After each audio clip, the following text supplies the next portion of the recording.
Hello friends, welcome to my YouTube channel PCM कक्षा। Guys, last class में हम लोगों ने चैप्टर इलेक्ट्रिसिटी को कंप्लीट किया था और अब हम फिजिक्स का chapter 2 magnetic effect of electric current पढ़ने वाले हैं। दोस्तों, इससे पहले मैं आपको एक चीज़ और बोलूं कि जिन दोस्तों ने मेरे चैनल को अभी तक सब्सक्राइब नहीं किया है वो जाके सबसे पहले चैनल को सब्सक्राइब करें और बेल आइकन को दबाएं ताकि मेरी लेटेस्ट वीडियो आप तक पहुँच सके। सो दोस्तों, आज का जो हमारा टॉपिक है वो है magnetic effect of electric current. जो इस टॉपिक के नाम से ही हमें पता चल रहा है कि magnetic effect of electric current, हमने इलेक्ट्रिसिटी पढ़ा तो इसका मतलब क्या है।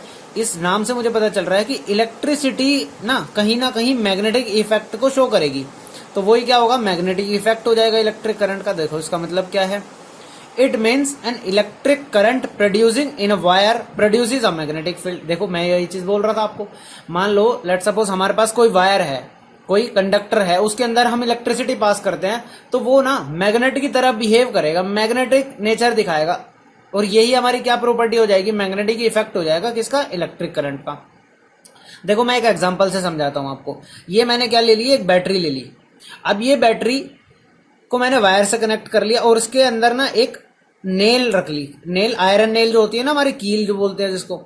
और अब जैसे इसके अंदर मैंने करंट का सप्लाई किया तो देखो ये वायर कौन सी, हमारी इंसुलेटेड कॉपर वायर हमारी, और ये क्या बन जाएगा, मैग्नेट बन जाएगा। और ये वायर जो हमारे पास आयरन नेल थी ये क्या में बन गई, मैग्नेट बन गई। और ये ना छोटे छोटे आयरन के जो मेरे पीसीस थे उसको क्या कर रही है, अट्रैक्ट कर रही है, अपनी तरफ खींच रही है। इसका मतलब क्या होता है, ऐसा कौन करता है, आयरन की नेल्स जो भी होती है, हमारा आयरन का कोई भी चीज होती है उसको कौन अट्रैक्ट करता है, उसको हमारा अट्रैक्ट करता है कौन, मैग्नेट। सो इट मीन्स कि जब हमने इलेक्ट्रिसिटी पास की इस कंडक्टर के अंदर, सो ये जो बड़ा हमारा आयरन नेल था ये किसकी तरह रिएक्ट कर रहा है, मैग्नेट की तरह रिएक्ट कर रहा है। सो ये होता है हमारा इलेक्ट्रिक करंट का जो इफेक्ट मैग्नेटिज्म में आता है, ये हमारा इलेक्ट्रिक इफेक्ट की वजह से मैग्नेटिज्म बन रहा है। अब देखो हमारा अगला टॉपिक क्या है, ये मैग्नेट क्या होती है। अब यहां से हमारी टर्म आई है मैग्नेट होती क्या है। देखो मैग्नेट क्या होती है हमारी, a magnet is an object which attract pieces of iron, steel, nickel and cobalt. अब मैग्नेट क्या है, कोई भी एक ऐसा पदार्थ जो आयरन को, कोबाल्ट को, स्टील को, इन सब चीजों को क्या करता है, अपनी तरफ अट्रैक्ट करता है। आपने देखा होगा हिंदी में इसको बोलते हैं चुंबक। चुंबक आप बचपन में खेला होगा आपने चुंबक से। सो ये वही चुंबक है, देखो मैग्नेट। अब आपको पढ़ना पड़ रहा है इस चीज को। सो देखो हमारा मैग्नेट के और भी प्रॉपर्टीज होती है। देखो क्या होती है, अब magnet has two poles near it end. अब देखो मैग्नेट के ना हमारे दो दो पोल होते हैं, एक होता है हमारा नॉर्थ पोल और एक होता है हमारा साउथ पोल। सो दो पोल्स हो गए मेरी मैग्नेट के पास। और इसकी ना एक प्रॉपर्टी होती है, देखो same poles repel each other. अगर मतलब नॉर्थ पोल को नॉर्थ पोल के पास में लेके आओगे ना तो वो क्या करेगा, एक दूसरे से दूर भागेगी मैग्नेट। अगर दो मैग्नेट अलग अलग हैं और एक का नॉर्थ पोल और एक का नॉर्थ पोल लेके आओगे एक दूसरे के पास, तो वो क्या करेगा, एक दूसरे को रिपेल करेगा, यानी कि एक दूसरे से अपोजिट दिशा में भागेगा। और इसी तरीके क्या होगा, अगर नॉर्थ पोल को साउथ पोल के पास लेके आओगे तो क्या होगा, मैग्नेट्स दोनों एक दूसरे से जुड़ जाएंगी, यानी कि वो क्या करेंगे, एक दूसरे को अट्रैक्ट करेंगी। देखो अगला पॉइंट हमारा यही है, opposite poles attract each other. तो दोनों अपोजिट पोल्स हो जाएंगे, नॉर्थ साउथ हो जाएंगे, तो वो क्या करेंगे, एक दूसरे को अट्रैक्ट करेंगे, एक दूसरे के पास आ जाएंगे।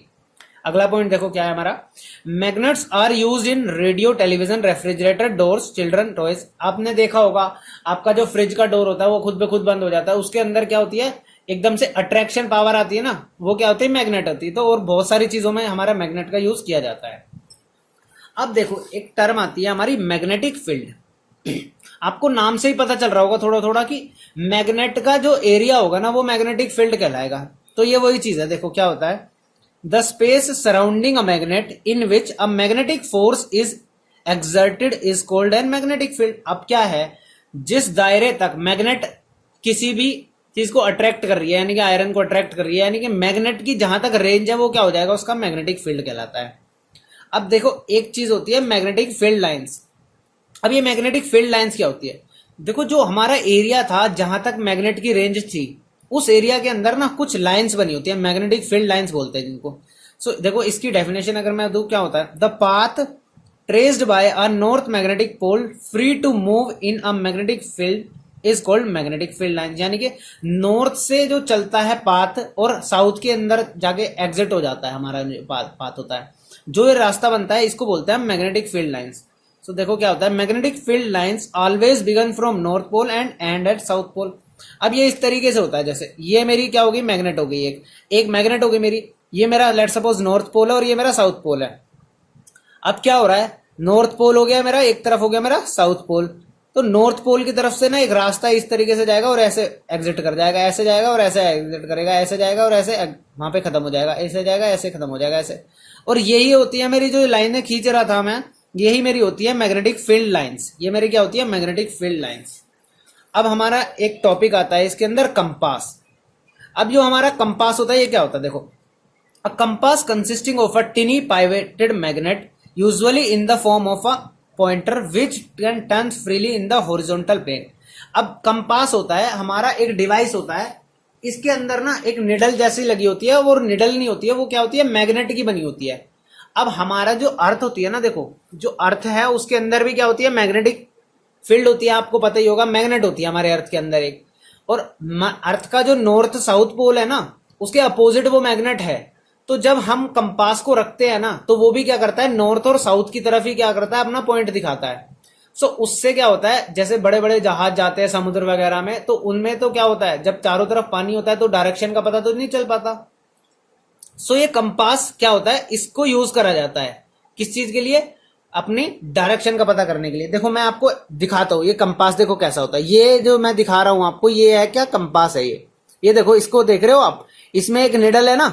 अब लेट सपोज मैं पानी में खो गया, अब मैं पानी में जब खो जाऊंगा तो मैं क्या करूंगा, ये जो पॉइंट आउट कर रहा है ना, ये नॉर्थ की डायरेक्शन में करता है हमेशा, ये नॉर्थ की डायरेक्शन में पॉइंट आउट कर रहा है। अब देखो मैं इसको रोटेट कर रहा हूं, इट मीन्स, लेकिन वो क्या है, निडल घूम रही है ना, निडल घूम रही है, उससे मेरे को ये पता चल जाएगा कि नॉर्थ जो है ना मेरे सामने वाली साइड है या कहां पे है, मेरे को नॉर्थ का पता चल जाएगा।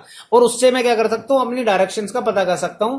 और ये कंपास किस लिए यूज होता है, जो समुद्र में जहाज वगैरह जाते हैं बड़े बड़े, और जो डायरेक्शन भटक जाते हैं, वो इसको, इसकी हेल्प से क्या करते हैं, अपनी सही डायरेक्शन पे पहुंच जाते हैं। सो ये हमारा होता है क्या, मैग्नेटिक कंपास। और ये बहुत इंपॉर्टेंट इंस्ट्रूमेंट है डायरेक्शन पता करने के लिए। अब देखो जो हमारी मैग्नेट होती है ना, वो आपने देखी होगी, बचपन में एक मैग्नेट होती है, गोल मैग्नेट भी होती थी हमारे पास, इस तरीके की मैग्नेट भी आती थी। एक होती है हमारी बार मैग्नेट जो सीधी होती है, इस तरीके की बार मैग्नेट होती है, इसको बोलते हैं बार मैग्नेट। अब इसमें एक पोल तो मेरा नॉर्थ पोल है और एक पोल है मेरा साउथ पोल। अब मैंने आपको बताया जो मैग्नेटिक फील्ड लाइंस होती है वो नॉर्थ से निकलती हैं और साउथ में जाके एंटर हो जाती है, नॉर्थ से निकलेगी और साउथ में एंटर होगी। तो देखो क्या लिखा हुआ है, compass needle gas deflected when brought near a bar magnet because the bar magnet exerts a magnetic force on the compass needle. अब ध्यान से देखो क्या होता है, ये जो मेरा नॉर्थ है ना और ये मेरा साउथ है। अब मैं एक पॉइंट पे कंपास रखता हूं, यहाँ पे जो मेरी निडल है वो देखो किधर पॉइंट आउट कर रही है, इस तरफ। इसी तरीके से जब मैग्नेट के पास रखता हूं मैं, हर पॉइंट पे रखता चला जाता हूं ना, तो जो कंपास की नीडल है ना, ये भी ऑटोमेटिकली इस डायरेक्शन में घूमती चली जाएगी जिस डायरेक्शन में मैंने आपके एरोज को मूवमेंट दी हुई है। यहाँ पे मेरे पास बार मैग्नेट नहीं है, अदरवाइज मैं आपको एक्सपेरिमेंट करके दिखाता। जो मेरे बार मैग्नेट है ना, ये जो पॉइंटर है जिस तरफ पॉइंट करेगा इसी डायरेक्शन में मैं क्या बनाता चला जाऊंगा, अपनी मैग्नेटिक फील्ड लाइन बनाता जाऊंगा। और इस कंपास की हेल्प से ये मैग्नेटिक फील्ड लाइन सारी मैंने ड्रॉ की हुई है। तो जहां जहां कंपास की मूवमेंट डायरेक्शन दिखाती रहती है, उसी तरीके से क्या होता रहता है, हमारा एक मैग्नेटिक फील्ड लाइंस बन जाती है। और इस तरीके से हमारा जो पैटर्न बनता है बार मैग्नेट का, मैग्नेटिक फील्ड लाइंस का पैटर्न बनता है। अब देखो मैग्नेटिक फील्ड लाइंस की प्रॉपर्टीज देखते हैं। The magnetic field lines always originated from north pole and ends at south pole. ये पॉइंट देखो मैं आपको कई बार बता चुका हूं कि नॉर्थ से ही वो क्या करेंगी, ओरिजिनेट करेंगी और साउथ पे एंड हो जाएंगी। दूसरा पॉइंट क्या है, the magnetic field lines come closer to one another near the poles but they are widely separated at other places. देखो मैं पीछे दिखा देता हूं आपको, यहाँ पे मेरे पोल्स हैं। अब आप देख रहे होंगे पोल्स के पास जो डिस्टेंस है मैग्नेटिक फील्ड लाइंस के बीच में वो बहुत कम है, यानी कि पास पास में है हमारी मैग्नेटिक फील्ड लाइन। और दूर जाने के बाद क्या हो रहा है, गैप बढ़ता जा रहा है ना, गैप बढ़ता जा रहा है। सो यही पॉइंट है मेरा, ये है कि the magnetic field lines come closer to one another near the poles but they are widely separated at other places. इसका मतलब क्या है, अब जहां पे मैग्नेटिक फील्ड लाइंस ज्यादा होगी वहां पे तो क्या होगी, जो हमारी मैग्नेट है उसकी स्ट्रेंथ क्या होगी, बहुत ज्यादा होगी। यानी कि अगर उस एरिया के आसपास कोई आयरन नेल आएगी तो वो बहुत तेजी से अट्रैक्ट होगी। और जो हमारा थोड़ा दूर वाला एरिया है, जैसे ये है, यहाँ पे अगर कोई हम आयरन का पीस लेके आते हैं मैग्नेट के पास, तो वो हो सकता है इतनी फोर्स से अट्रैक्ट ना हो, वो हो सकता है अट्रैक्ट तो वो होगा ही क्योंकि मैग्नेटिक फील्ड लाइन तो वहां पे है ही, लेकिन उसका जो फोर्स ऑफ अट्रैक्शन होगा वो थोड़ा कम हो जाएगा वहां पे, और जो पोल्स के पास होगा वहां जहां पे क्या है मैग्नेटिक फील्ड लाइन बहुत ज्यादा है, डिस्टेंस बहुत कम है उनके बीच में, तो वहां पे क्या हो जाएगी, स्ट्रेंथ बढ़ जाएगी। अब देखो नेक्स्ट पॉइंट क्या है, the magnetic field lines never intersect each other. ये ना देखो दोस्तों बहुत इंपॉर्टेंट पॉइंट है, इससे बहुत बार क्वेश्चन पूछा जाता है। देखो क्या पूछ रहा है, the magnetic field line never intersect each other because at a particular point a compass gives only and only one direction and if they cross each other the direction should be two which is not possible। अब देखो क्या मैं समझाना चाह रहा हूं आपको, let suppose मैंने एक पर्टिकुलर पॉइंट ये ले लिया, अब इस पॉइंट पे मैंने क्या करा, कंपास को रखा। अब देखो इस पॉइंट पे कंपास मेरी डायरेक्शन कहां दिखा रहा है, एक डायरेक्शन दिखा रहा है। अब मैं अगर 1000 बार भी इस कंपास को इस पे लेके आऊंगा ना, अलग अलग बार मूवमेंट करके भी लेके आऊंगा, तो भी मेरी ये क्या दिखाएगा, वही डायरेक्शन दिखाएगा हर बार। तो इसका मतलब है कि एक पर्टिकुलर पॉइंट पे ना मेरा केवल एक ही डायरेक्शन पॉसिबल है। सो इसलिए हमारा क्या है, मैग्नेटिक फील्ड लाइंस एक दूसरे को कभी भी क्रॉस नहीं करेंगी। अब अगर मैग्नेटिक फील्ड लाइन एक दूसरे को क्रॉस करेंगी, लेट सपोज मैंने ये क्रॉस दिखा दिया, इसका मतलब क्या है, इस पॉइंट पे इधर भी डायरेक्शन दिखाए कंपास और इधर भी डायरेक्शन दिखाए, क्या ये पॉसिबल है, नहीं, ये तो पॉसिबल ही नहीं है। सो इसलिए हमारी मैग्नेटिक फील्ड लाइंस कभी भी एक दूसरे को इंटरसेक्ट नहीं करती। अब देखो हमारा अगला पॉइंट क्या है, the shape of the earth's magnetic field resembles that of an imaginary bar magnet. अब जिस तरीके का ये हमारा मैग्नेटिक फील्ड लाइंस का पैटर्न बना है, इसी तरीके का पैटर्न ना हमारी अर्थ के अंदर भी है। तो सेम ही स्ट्रक्चर है बिल्कुल जैसा हम इमेजिनरी बार मैग्नेट का बना रहे हैं, इसी तरीके से हमारे अर्थ के भी बार मैग्नेट जो मतलब हमारा जो मैग्नेटिक फील्ड होता है वो बिल्कुल सेम होता है अर्थ का भी। अब देखो हमारा जो अगला टॉपिक है वो है मैग्नेटिक इफेक्ट ऑफ करंट। अब देखो मैग्नेटिक इफेक्ट ऑफ करंट क्या होता है, it was discovered by Oersted in 1820, यानी कि जो ओरस्टेड साइंटिस्ट थे इन्होंने डिस्कवर किया इसमें को 1820 में। इन्होंने क्या डिस्कवर किया कि करंट जब भी पास किया जाता है किसी कंडक्टर के अंदर से तो उसके अंदर मैग्नेटिक बिहेवियर आता है। इस चीज को डिस्कवर किसने दी, ओरस्टेड ने दी, और कब दी, 1820 में दी। The magnetic effect of current is also called electromagnetism. अगर इसको एक टर्म में बोला जाए तो मैग्नेटिक इफेक्ट ऑफ करंट को इलेक्ट्रोमैग्नेटिज्म भी बोला जाता है, which means electricity produces magnetism, यानी कि इलेक्ट्रिसिटी से हम मैग्नेट बना सकते हैं।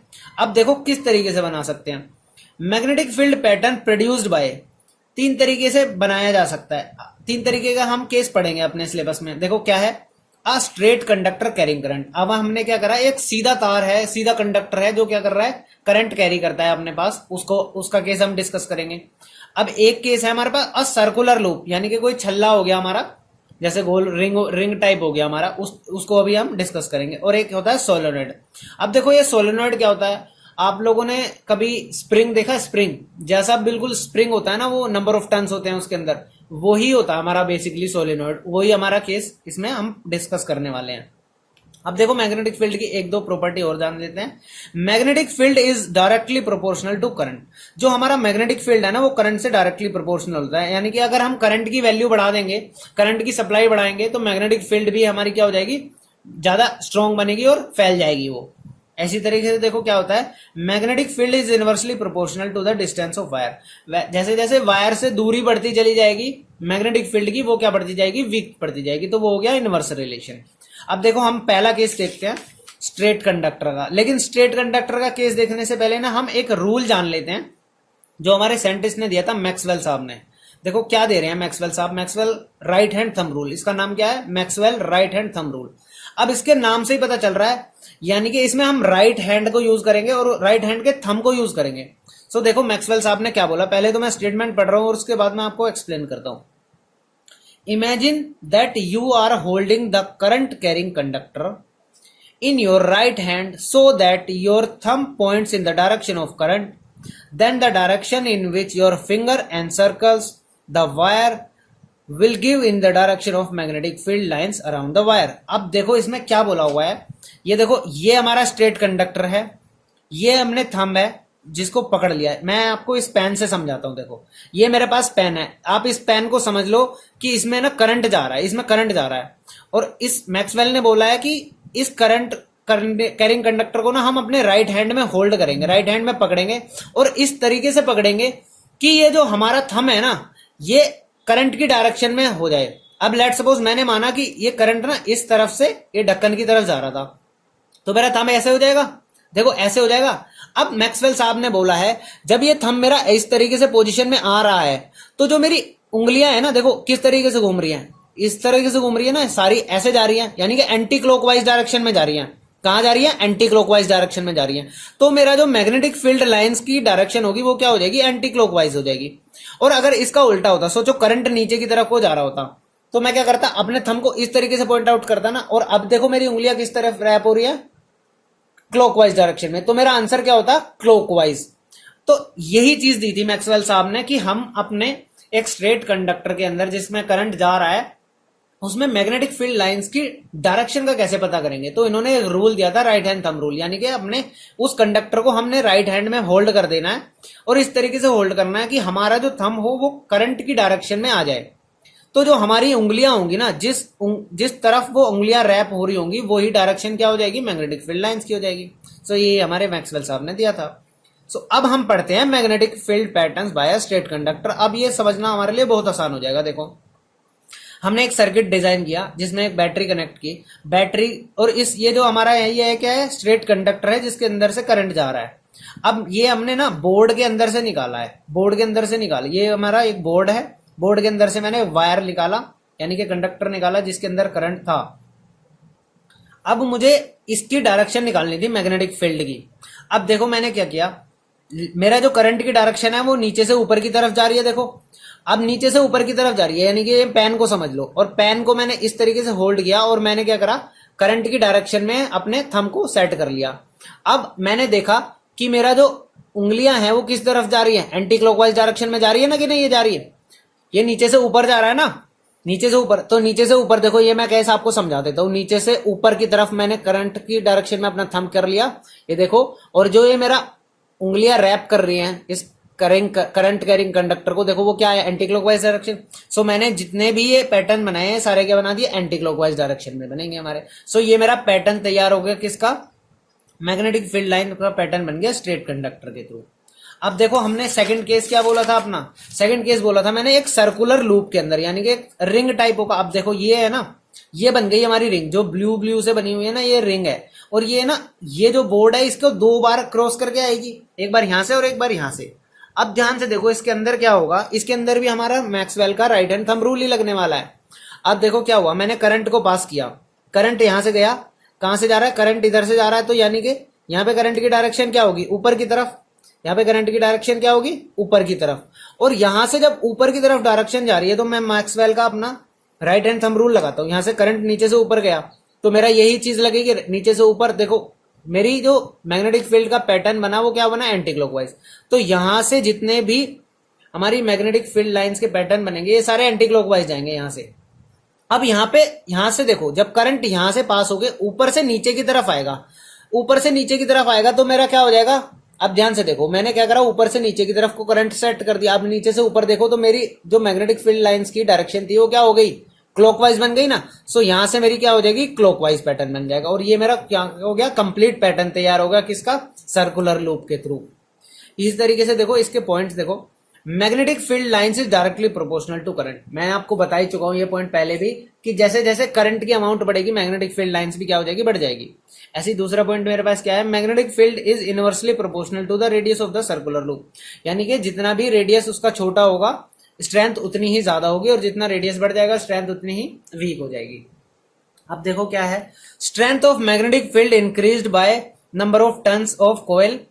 अब ध्यान से देखो, मैंने आपको सोलेनॉइड का केस बताया था। सोलेनॉइड क्या होता है? हमारा स्प्रिंग जैसा होता है। स्प्रिंग में क्या होता है? बहुत सारे नंबर ऑफ टर्न्स होते हैं। अब इसमें बोला है मैग्नेटिक फील्ड लाइंस जो होती है ना हमारी, नंबर ऑफ टर्न्स पे डिपेंड करती है। यानी कि क्या होता है, जितने हमारे नंबर ऑफ टर्न्स ज्यादा होंगे उतने ही मैग्नेटिक फील्ड क्या होगी? हमारी स्ट्रॉन्ग होगी। सो इसका हम आगे देखेंगे, इसका यूज होगा हमारा। अब देखो सोलेनॉइड का केस पढ़ते हैं हम, लास्ट केस। अब देखो सोलेनॉइड क्या होता है हमारा। The solenoid is a long coil containing a large number of closed turns of insulated copper wire. The magnetic field lines inside the solenoid is in the form of parallel straight lines because the strength of magnetic field lines is same through out the points inside the solenoid. देखो क्या बोला है इसमें, solenoid तो मैं आपको बता ही चुका हूं क्या होता है, नंबर ऑफ क्लोज टर्न्स होते हैं, वो हमारा सोलेनोइड होता है, एक स्प्रिंग की तरह होता है। अब इसमें बोला है मैग्नेटिक फील्ड लाइंस का जो पैटर्न बनेगा ना सोलेनोइड के अंदर, वो क्या होता है, पैरेलल लाइंस बनती है। अब ध्यान से देखो, ये जितने भी रैप हो रहे हैं इसके अंदर जो मैग्नेटिक फील्ड लाइंस जा रही है वो बिल्कुल पैरेलल जा रही है। वो क्या जा रही है, बिल्कुल पैरेलल जा रही है। इसका मतलब क्या है, पूरे सोलेनोइड के अंदर जो इंटरनल पार्ट है सोलेनोइड का, उसके अंदर क्या है, स्ट्रेंथ क्या होगी मैग्नेटिक फील्ड की, बिल्कुल सेम होगी हर जगह हर पॉइंट पे, लेकिन बाहर क्या होगी, वो डिफरेंट हो जाएगी। और आपको मैं बता दूं, जो सोलेनोइड होता है इसके अंदर ना मैग्नेट का जो नॉर्थ पोल बनता है और साउथ पोल बनता है, वो करंट की डायरेक्शन के अकॉर्डिंग बन जाता है। वो क्या बनता है, हमारा करंट की डायरेक्शन के अकॉर्डिंग बनता है। अब ध्यान से देखो, करंट मेरा इधर से गया, करंट जब इधर से जाएगा तो मेरा सबसे पहला इस तरीके का राउंड बना। मैं अगर इधर से देख रहा हूं, इस पोल की तरफ से देख रहा हूं, तो मेरा इस तरीके का पैटर्न बनता है सबसे पहले, और इस तरीके का पैटर्न जहां मेरा बनता है वो होता है मेरा साउथ पोल, वो होता है मेरा साउथ पोल। अब यहां से देखो करंट क्या जा रहा है, जब मैं इधर से देखूंगा तो मेरा इस तरीके का पैटर्न बन रहा है, इस तरीके से करंट आ रहा है, तो ये मेरा बन जाता है नॉर्थ पोल, ये मेरा क्या हो जाता है, नॉर्थ पोल। और अगर मैं डायरेक्शन ऑफ करंट चेंज कर दूंगा ना, अगर मैंने करंट को अपोजिट पोल्स, मतलब करंट की डायरेक्शन को मैंने चेंज कर दिया, बैटरी की मैंने डायरेक्शन चेंज कर दी, तो मेरा ये पोल जो जाएगा ये साउथ हो जाएगा और ये क्या हो जाएगा, नॉर्थ हो जाएगा। सो करंट की डायरेक्शन के अकॉर्डिंग भी हमारे क्या हो जाते हैं, पोल्स चेंज हो जाते हैं। सो अब इस पे देखो स्ट्रेंथ किस चीज की डिपेंड करती है, the number of turns. Number of turns अगर सोलेनोइड के अंदर बढ़ेंगे हमारे, तो डायरेक्ट रिलेशन लिखा मैंने। डायरेक्ट रिलेशन का क्या मतलब है, नंबर ऑफ टर्न्स बढ़ेंगे तो मैग्नेटिक फील्ड की भी स्ट्रेंथ बढ़ जाएगी। दूसरा क्या है, द स्ट्रेंथ ऑफ करंट। इसी का मतलब क्या है, करंट अगर बढ़ेगा तो उससे भी क्या है, डायरेक्ट रिलेशन है, मैग्नेटिक फील्ड की स्ट्रेंथ बढ़ जाएगी। The nature of core material. अब जो हमारा कोर मटेरियल है, हर मटेरियल का ना अलग अलग स्ट्रेंथ होती है, तो उसी के अकॉर्डिंग वो क्या हो जाएगा, चेंज होता रहेगा। तो ये तो एक ऐसा पॉइंट है जो फिक्स नहीं है, उसमें क्या होता है, वैल्यू वेरी करती रहती है, क्योंकि हर मटेरियल की प्रॉपर्टीज अपनी क्या होती है, बिल्कुल डिफरेंट होती है। अब देखो हमारा अगला टॉपिक है इलेक्ट्रोमैग्नेट। अब आपको इसके नाम से ही पता चल रहा होगा कि इलेक्ट्रिसिटी से जो मैग्नेट बनेगी उसको बोलेंगे हम इलेक्ट्रोमैग्नेट। तो देखो क्या है इसमें, an electric current used for making temporary magnet known as electromagnet consisting of long core of insulated copper wire wrapped around a soft iron core. क्या होता है इसमें, सॉफ्ट आयरन कोर के चारों तरफ क्या करा मैंने, कॉपर वायर को रैप कर लिया, और उसके अंदर से जब हम इलेक्ट्रिसिटी पास करते हैं तो वो क्या करता है, मैग्नेट की तरह बिहेव करता है, और इसी को बोला जाता है इलेक्ट्रोमैग्नेट। अब जो इलेक्ट्रोमैग्नेट बनी उसके ना फैक्टर्स होते हैं, उस पर देखो क्या क्या फैक्टर्स इफेक्ट करेंगे, factors affecting the strength of electromagnet. अब जो इलेक्ट्रोमैग्नेट बनी उसकी पावर भी तो होगी कुछ। अब उसकी पावर किस किस चीज पे डिपेंड करती है, वो देखो सबसे पहला करती है नंबर ऑफ टर्न्स पे, कोल पे। अगर नंबर ऑफ टर्न्स ज्यादा होंगे तो क्या होगा, स्ट्रेंथ भी ज्यादा होगी, यानी कि डायरेक्ट रिलेशन हो गया। ऐसे ही करंट पे भी डिपेंड करती है, करंट की वैल्यू बढ़ेगी तो क्या हो जाएगी, इलेक्ट्रोमैग्नेट की स्ट्रेंथ बढ़ जाएगी। ऐसे ही होता है हमारा the length of air gaps between its pole. अब पोल्स के बीच में ना ये क्या है, इनवर्स रिलेशन आता है, यानी कि अब नॉर्थ पोल है एक तरफ, साउथ पोल है, जितनी ज्यादा दूरी बढ़ती चली जाएगी उतनी ज्यादा क्या होती है कि स्ट्रेंथ वीक पड़ जाएगी, और जितनी डिस्टेंस कम होगा उतनी स्ट्रेंथ क्या होगी, ज्यादा होगी। सो देखो अब एक पॉइंट है हमारा, यहां मैंने बहुत इंपॉर्टेंट पॉइंट लिखा है, the electromagnet is better than permanent magnet. अब कुछ बंदे सोच रहे होंगे यार जो परमानेंट मैग्नेट है वो तो हमारे, उसमें तो कुछ एनर्जी भी नहीं देनी, कुछ करंट भी नहीं देना, तो हमारे को वो तो अच्छी है, एक बार मिल गई तो बस यूज करते रहेंगे हम उसको। लेकिन ऐसा नहीं होता, जो हमारी इलेक्ट्रोमैग्नेट है वो बेटर क्यों है परमानेंट से, देखो because in electromagnet we can change the strength of the magnet according to the requirement. अब देखो हमारे पास जो इलेक्ट्रोमैग्नेट है उसके अंदर तो हम अपनी स्ट्रेंथ को चेंज कर सकते हैं जैसी हमें जरूरत है। अगर हमें स्ट्रेंथ ज्यादा चाहिए तो हम क्या करेंगे, करंट बढ़ा देंगे, नंबर ऑफ टर्न्स बढ़ा देंगे, हमारे पास बहुत सारे सॉल्यूशंस हैं। लेकिन जो हमारे पास जो वैसी मैग्नेट होती है, नॉर्मल परमानेंट मैग्नेट होती है, उसके अंदर तो हम स्ट्रेंथ नहीं चेंज कर सकते ना, उसकी स्ट्रेंथ तो क्या होती है, फिक्स होती है। सो इसलिए हमारी इलेक्ट्रोमैग्नेट क्या होती है, बेटर होती है परमानेंट मैग्नेट से। सो अब देखो इसमें ना हमारा एक डिफरेंस अभी आता है कि बार मैग्नेट हमारी जो है और इलेक्ट्रोमैग्नेट है, इनके बीच में क्या डिफरेंस होता है। सो देखो बार मैग्नेट तो हमारी क्या है, परमानेंट मैग्नेट है, और जो इलेक्ट्रोमैग्नेट है वो टेम्परेरी मैग्नेट है। अब ये टेम्परेरी क्यों है, क्योंकि जब तक हमारा करंट पास हो रहा है तब तक तो वो मैग्नेट का काम कर रही है, और जैसे ही हमारा करंट खत्म हो जाएगा, करंट बंद कर देंगे हम, तो हमारा क्या होगा, वो मैग्नेट भी खत्म हो जाएगी, तो वो होगी temporary magnet. It produces weak force of attraction. अब जो परमानेंट मैग्नेट है उसके अंदर तो लिमिटेड क्या होती है, फोर्स ऑफ अट्रैक्शन होती है, लेकिन इसके अंदर क्या हो सकती है, इट हम बहुत ज्यादा स्ट्रॉन्ग फोर्स ऑफ अट्रैक्शन भी बना सकते हैं। So it produces strong force of attraction. अब देखो it strength can not be change, मैं आपको बता ही चुका हूं, इसकी जो स्ट्रेंथ होगी वो फिक्स रहेगी, लेकिन इसकी स्ट्रेंथ क्या कर सकते हैं, हम चेंज कर सकते हैं। Strength can be changed. The polarity of a magnet is fix, it means की जो पोलैरिटी का मतलब क्या है, नॉर्थ पोल और साउथ पोल जो होते हैं परमानेंट मैग्नेट के वो हमारे फिक्स होते हैं। बट इस इलेक्ट्रोमैग्नेट में ऐसा तो नहीं होता, मैंने आपको बताया करंट की डायरेक्शन चेंज कर देंगे तो हमारे क्या हो जाएंगे, पोल्स की डायरेक्शन भी क्या हो जाएगी, चेंज हो जाएगी। So permanent magnets are used in microphones, voltmeter, loud speaker, clock, ammeter and many other appliances. तो जो हमारे इंस्ट्रूमेंट्स होते हैं इनके अंदर जो मैग्नेट यूज होती है वो परमानेंट मैग्नेट यूज होती है हमारी। अब ध्यान से देखो एक पॉइंट हम पढ़ते हैं, when a current carrying conductor is placed in a magnet. हमने क्या बताया, एक करंट कैरिंग कंडक्टर है और उसको मैंने मैग्नेटिक फील्ड के बीच में रखा। अब mechanical force is exerted on the conductor which moves the conductor.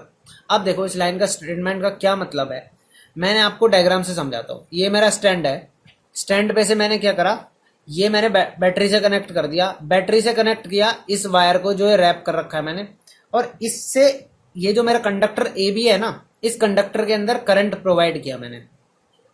अब और इस कंडक्टर को मैंने ना मैग्नेट के पोल्स के बीच में रखा है, मैग्नेट के पोल्स के बीच में रखा है।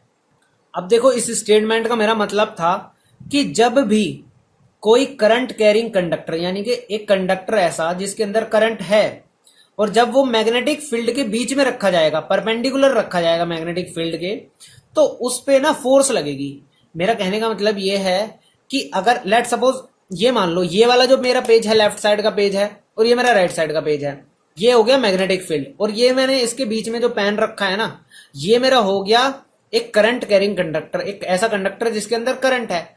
तो इसका कहने का मतलब ये है, यहां से देखो ये लेट सपोज ये नॉर्थ पोल था और ये मेरा साउथ पोल है, नॉर्थ पोल से साउथ पोल की तरफ क्या होती है, मूवमेंट होगी, मैग्नेटिक फील्ड की डायरेक्शन होगी, और उसके परपेंडिकुलर ही क्या है, कंडक्टर है जिसके अंदर करंट है। सो इसका मतलब क्या है कि इस कंडक्टर के अंदर एक फोर्स लगेगी जो इस कंडक्टर को मूव करेगी, या तो इधर मूव करेगी या इधर मूव करेगी।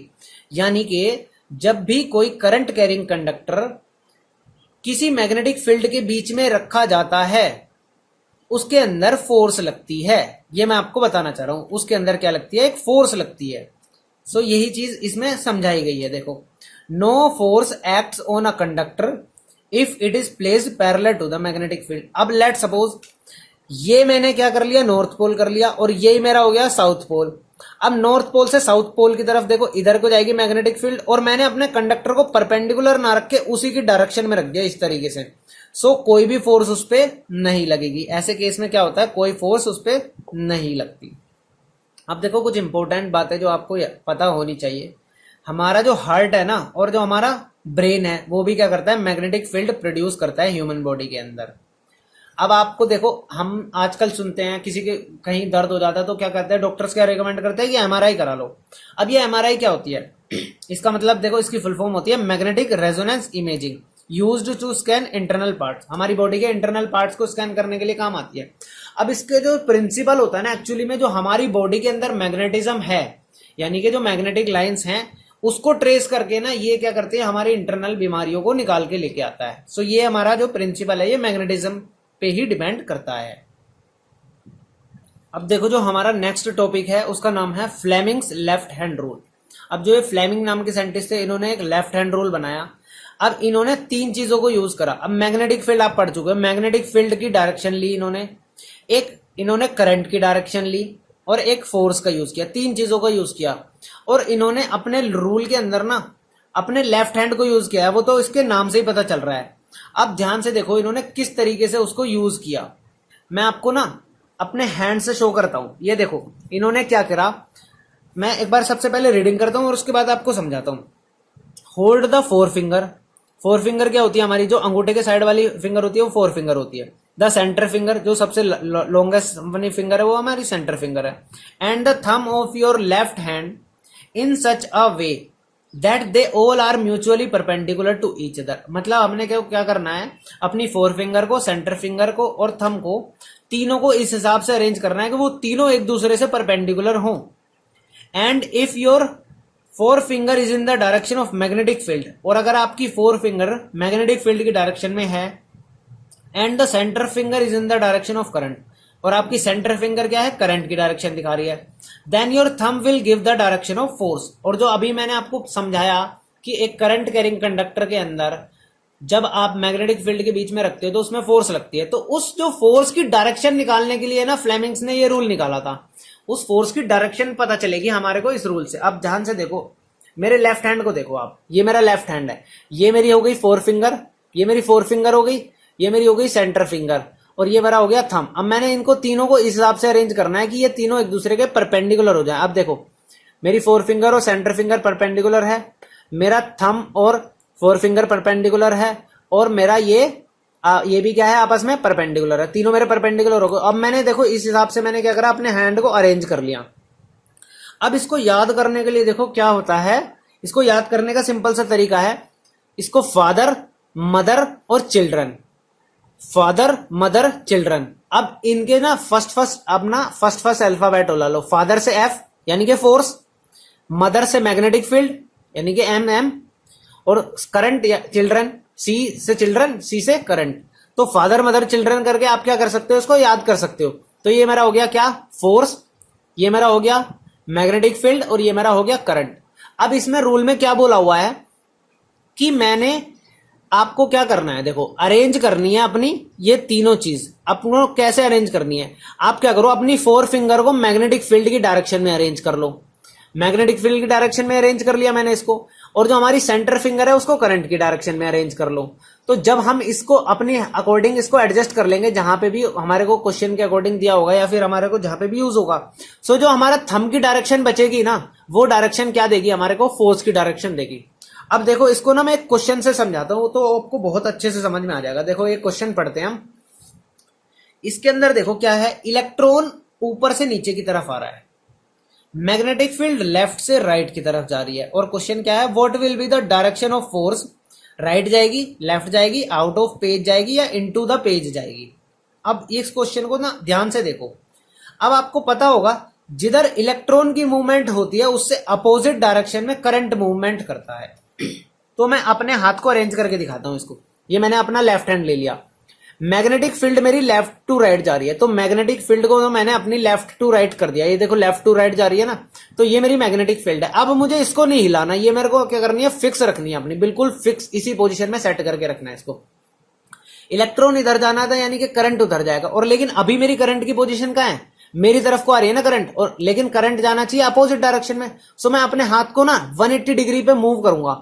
180 डिग्री पे जैसे ही मैंने मूव करा, देखो करंट मेरा अपोजिट डायरेक्शन में चला गया, मैग्नेटिक फील्ड मेरी वहीं रही। अब मेरा जो थंब है वो देखो कहां जा रहा है, डाउनवर्ड जा रहा है ना, डाउनवर्ड। इट मीन्स क्या होगा मेरा आंसर, इनटू द पेज। इसमें मेरा आंसर आ रहा है, सो इसका ऑप्शन क्या होगा मेरा, इनटू द पेज। और इस तरीके से आपको फोर्स की डायरेक्शन निकालनी होती है। अब देखो गाइज, हमारा जो अगला टॉपिक है उसका नाम है इलेक्ट्रोमैग्नेटिक इंडक्शन।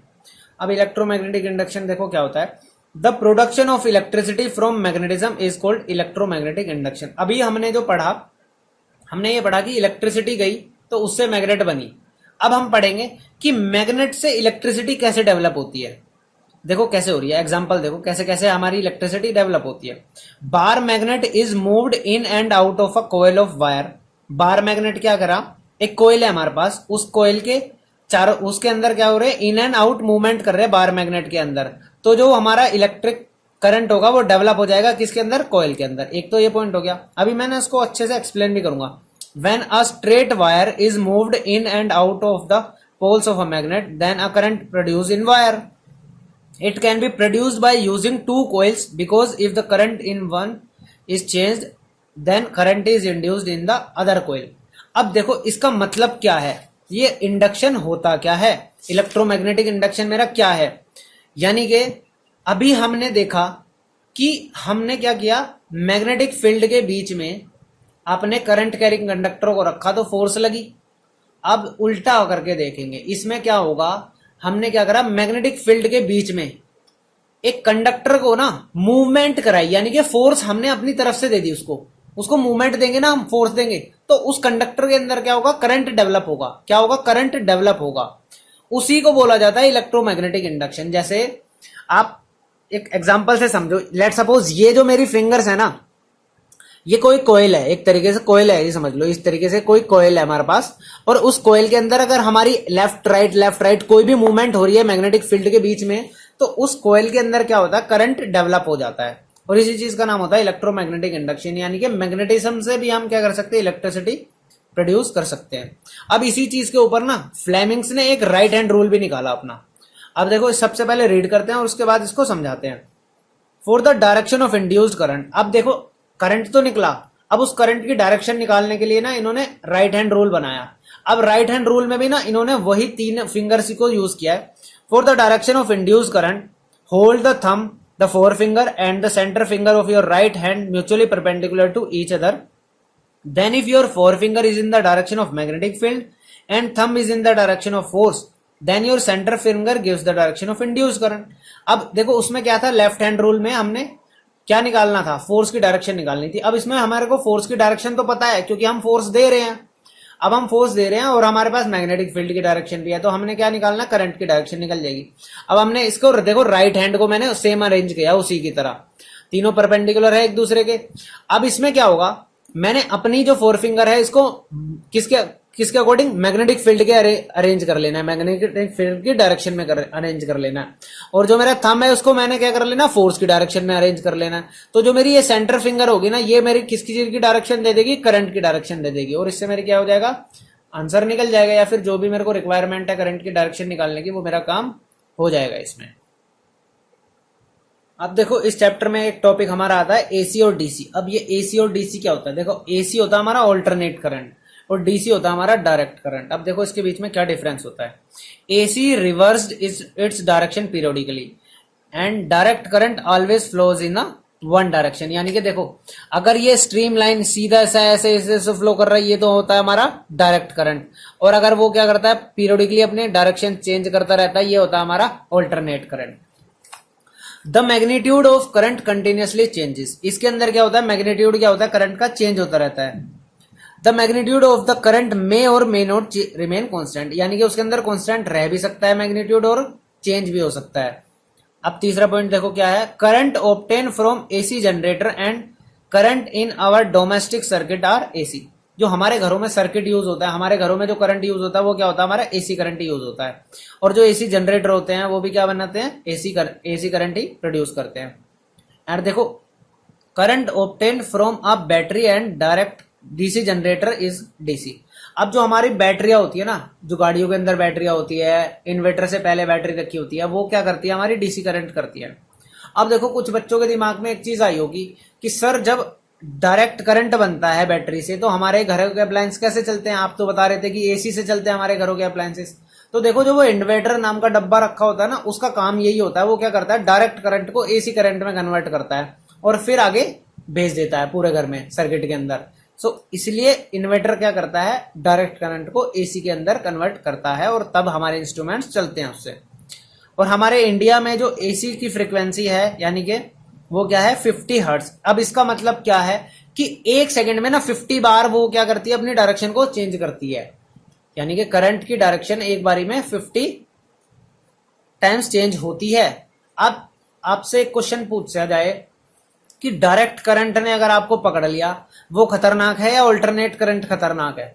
सो इसका आंसर क्या है, डायरेक्ट करंट खतरनाक है, क्योंकि उसके पास क्या है, एक बार फिक्स उसने पकड़ लिया तो वो छोड़ने का बाद कोई स्कोप ही नहीं है उसके पास तो।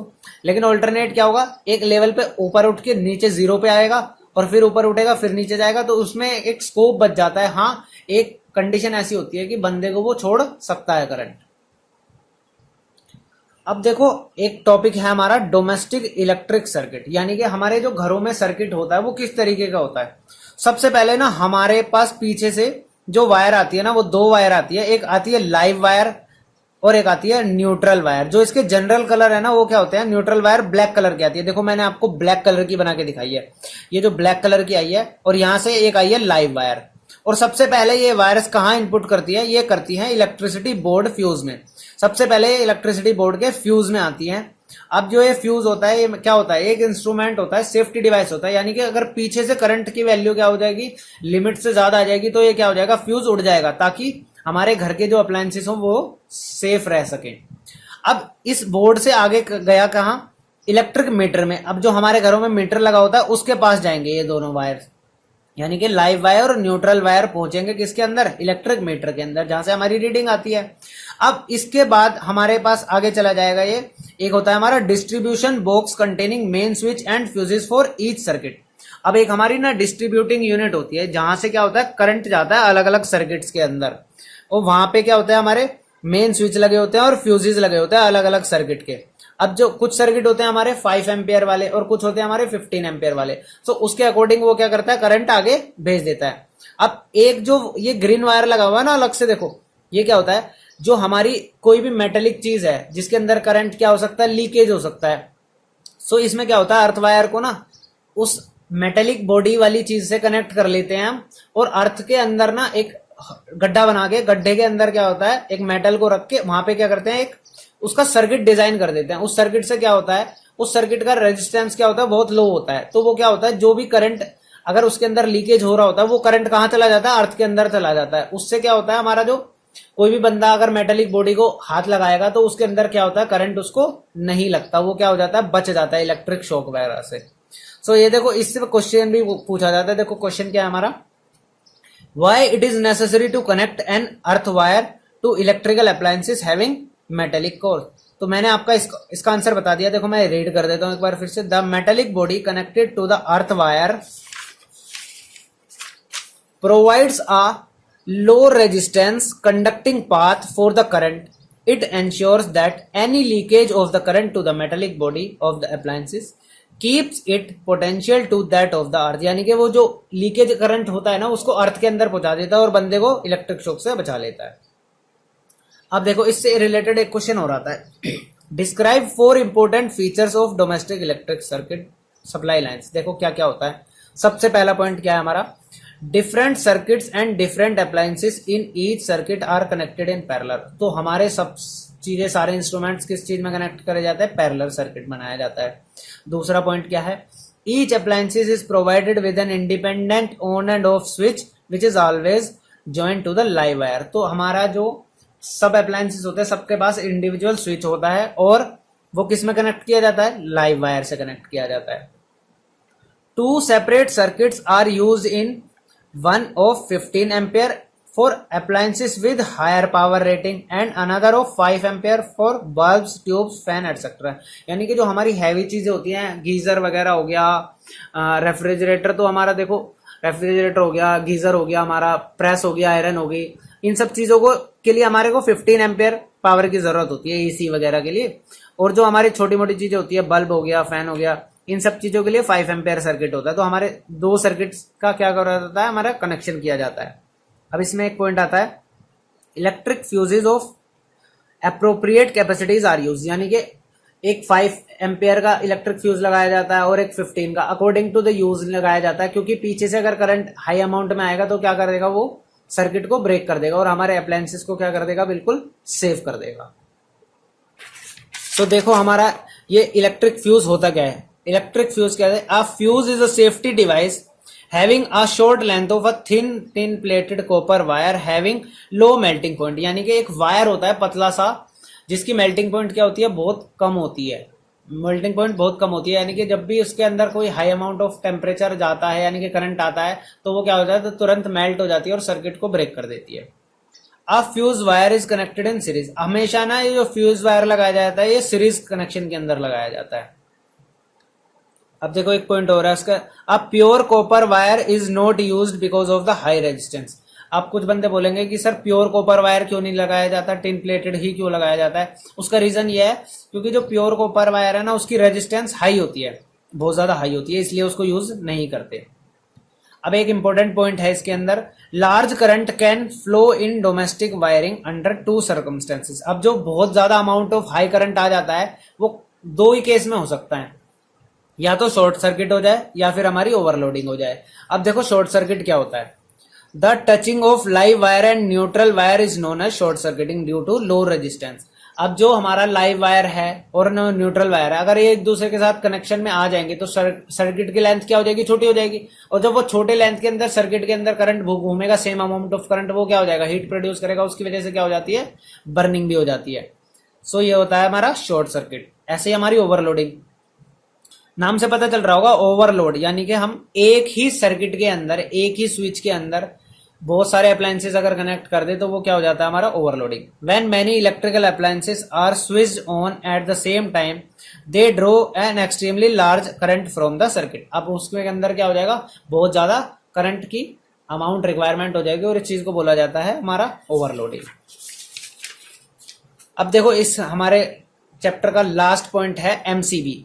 अब ये एमसीबी आपने नाम तो बहुत बार सुना होगा कि यार एमसीबी गिर गई, एमसीबी गिर गई। ये होता क्या है, देखो ये होता है हमारा मिनिएचर सर्किट ब्रेकर। इसकी फुल फॉर्म क्या है हमारा, मिनिएचर सर्किट ब्रेकर। नाम से पता चल रहा है ये भी क्या करेगा, सर्किट ही ब्रेक करेगा। अब देखो क्या होता है, इट कंटेन्स एन इलेक्ट्रोमैग्नेट, इसके अंदर एक इलेक्ट्रोमैग्नेट है, विच when the current exceeds the rated value. अब सर्किट की कोई रेटेड वैल्यू होती है, जैसे 5 एम्पियर है, अब उसको एक्सीड करा तो क्या करेगा, become strong enough to separate a pair of contact and break the circuit. यानी क्या करता है, जो इलेक्ट्रोमैग्नेट है वो बहुत स्ट्रॉन्ग होती है, वो क्या करती है, ब्रेक कर देती है सर्किट को और बाकी के सारे अप्लायंसेस को क्या कर देती है, बचा लेती है। और अपनी एमसीबी जो होती है वो बोलती है गिर गई, वो क्या करती है, एक तरीके से सर्किट को ब्रेक कर देती है। अब देखो जो इलेक्ट्रिसिटी है इससे हमारे को क्या क्या हार्म हो सकते हैं। देखो डेंजर्स ऑफ इलेक्ट्रिसिटी, सबसे पहला टचिंग अ लाइव वायर। अब देखो किसी ने लाइव वायर को टच कर लिया तो वो क्या हो जाता है, करंट लगता है ना उसको। तो एक तो ये हमारे पास क्या है, एक डेंजर है इलेक्ट्रिसिटी का। एक शॉर्ट सर्किट हो सकता है, ओवरलोडिंग हो सकती है, लूज कनेक्शंस भी हो सकते हैं, डिफेक्टिव स्विचेस एंड प्लग्स भी हो सकते हैं, उनसे भी क्या हो सकती है, हमारे को खतरा हो सकता है। अब इन चीजों से बचने का तरीका देखो, प्रिकॉशंस क्या है इन सब चीजों से बचने के। If touch a live wire main switch should be of. अगर आपको कभी इन केस लाइव वायर पे कोई काम करना है या उसको टच कर रहे हो तो सबसे पहले क्या करो, आप मेन स्विच को बंद कर दो, जहां से अपने घर में सप्लाई आती है ना, उस स्विच को ही उठा के बंद कर दो, उसके बाद उसको लाइव वायर को टच करो। सेकंड पॉइंट देखो क्या है, we should never operate switches with wet hands. हमारे को स्विच या स्विच ऑन ऑफ करते हैं ना तो कभी भी गीले हाथों से वो नहीं करना चाहिए। All the appliances should be given earthing. जितने भी अप्लायंसेस हो घर के अंदर उनको अर्थिंग प्रोवाइड करनी चाहिए ताकि वो इलेक्ट्रिक शॉक आपको ना दे। The fuse always be connected in live wire. और जो फ्यूज है हमारा वो हमेशा कहाँ लगना चाहिए, लाइव वायर में लगना चाहिए। और गाइज इस चैप्टर में ना मैंने आपका एक जो इंपॉर्टेंट टॉपिक है इलेक्ट्रिक मोटर, उसको कवर नहीं किया, उसके लिए मैं बिल्कुल अलग से वीडियो बना के ला रहा हूँ। नेक्स्ट वीडियो में उसी को अपलोड करने वाला हूँ। सो सबसे पहले आप जाके मेरे चैनल को सब्सक्राइब कर ले ताकि आप मेरी कोई भी वीडियो ना छोड़ जाए।